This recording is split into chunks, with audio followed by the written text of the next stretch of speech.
जय हिंद। आज 26 सितंबर है और आज है ईश्वर चंद्र विद्यासागर का जयंती। तो इनसे रिलेटेड कुछ महत्वपूर्ण बिंदुओं पर चर्चा कर लेते हैं। ईश्वर चंद्र विद्यासागर एक लेखक, अकादमिक शिक्षक और समाज सुधारक थे। ठीक है, आज इनके जयंती पर हम इनके बारे में बात करेंगे।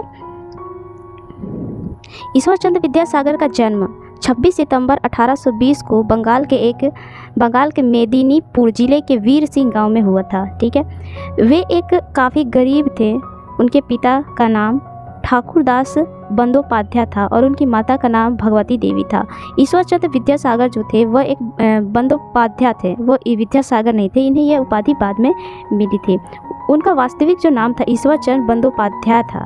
उनकी पत्नी का नाम दीनामणि देवी था। उनके बेटे का नाम नारायण चंद्र बंदोपाध्याय था। ठीक है, ईश्वर चंद्र विद्यासागर ने प्रारंभिक शिक्षा गांव के स्कूल से ही प्राप्त करने के बाद 6 वर्ष की आयु में ही ईश्वर चंद्र के पिता के साथ कलकत्ता, यानी वर्तमान में कोलकाता में आ गए थे। ठीक है, 6 साल की उम्र में वह कोलकाता में रहने आ गए थे। इससे पहले वो कहाँ रहते थे? बंगाल में रहते थे। अभी हमने चर्चा की उनका जन्म कहाँ हुआ था, तो बंगाल के मेदिनीपुर जिले में हुआ था और वह 6 साल की उम्र में कहाँ चले आए? कोलकाता में आ गए थे।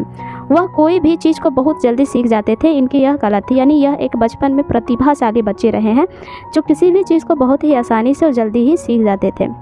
उत्कृष्ट शैक्षिक प्रदर्शन के कारण उन्हें विभिन्न संस्थाओं द्वारा कई छात्रवृत्ति प्राप्त की थी। ये जितने भी प्रतिभाशाली बच्चे हैं उन्हें बहुत सारी छात्रवृत्ति मिलती है। इन्हें भी बहुत सारी छात्रवृत्ति मिली थी। उच्च कोटिल विद्वान थे। ठीक है, उच्च कोटिल विद्वान थे, यानी कि ये किसी भी चीज़ को इतनी जल्दी ग्रहण कर लेते थे, समझ लेते थे, तो जिसके वजह से इन्हें उच्च कोटि विद्वान में शामिल किया जाता था। इन्हें बहुत सारी छात्रवृत्ति मिलती थी। संस्कृत भाषा और दर्शन में विशिष्ट ज्ञान के कारण विद्यार्थी जीवन में इन्हें विद्यासागर की उपाधि दे दी गई थी। कम एज में ही संस्कृत के एकदम विद्वान बन गए थे, जिसकी वजह से इन्हें विद्यासागर की उपाधि दी गई थी। विद्यासागर का मतलब होता है विद्या का सागर। बहुत ही ज्ञानी पुरुष, विद्वान पुरुष को विद्यासागर कहा जाता है। इनको भी इस चीज़ की उपाधि दे दी गई थी। 1839 में उन्होंने कानून की पढ़ाई पूरी की और फिर साल 1841 में उन्होंने कोर्ट विलियम्स कॉलेज में पढ़ाना शुरू किया। ठीक है, उन्होंने कानून की पढ़ाई कब पूरी की? 1839 इसमें पढ़ाई पूरी की और 1841 में उन्होंने कोर्ट विलियम्स स्कूल में कॉलेज में पढ़ाना शुरू किया था। कुछ कारणों से कॉलेज को पढ़ाना छोड़ दिए थे, लेकिन फिर कुछ दिन बाद ये कॉलेज पढ़ाना ज्वाइन कर लिए थे।